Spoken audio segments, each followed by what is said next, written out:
Morning সবাইকে, রাধে রাধে। দেখো সবে শুয়েছিলাম, এই যে বিছান কাকার কি হাল অবস্থা হয়ে আছে।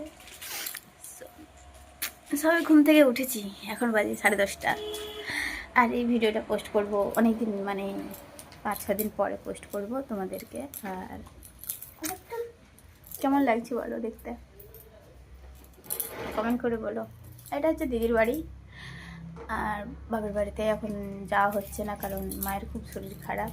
মাকে স্যালাইন টেলাইন দিচ্ছে, আর আমার মেয়ে তো প্রচুর চিৎকার চেঁচামেচি করে, যেহেতু কারণ একটা অসুস্থ মানুষের কাছে থাকলে কি হয় বলো তো, তার কানের মধ্যে যত কথাগুলো যায়, তার মানে মাথা ব্যথা যন্ত্রণা করে। অবশ্যই বুঝতে পারছো তোমরা আমরা কি বলতে চাইছি।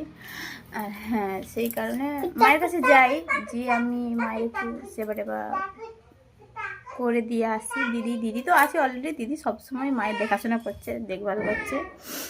আমি 2 দিনের জন্য বেড়াতে আসছি, তাই দিদি করতে দেয়নি, মায়ের কাজগুলো দিদিই করছে।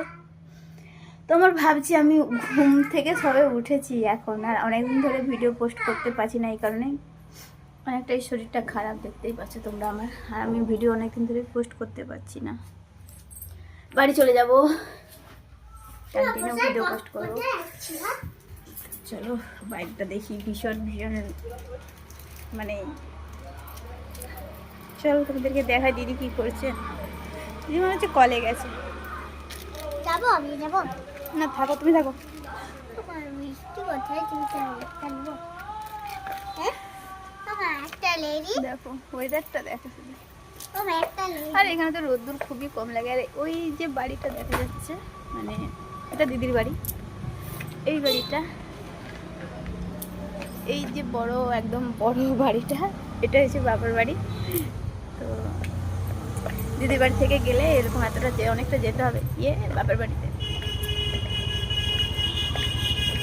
হাঁটি মাটি মানুষ।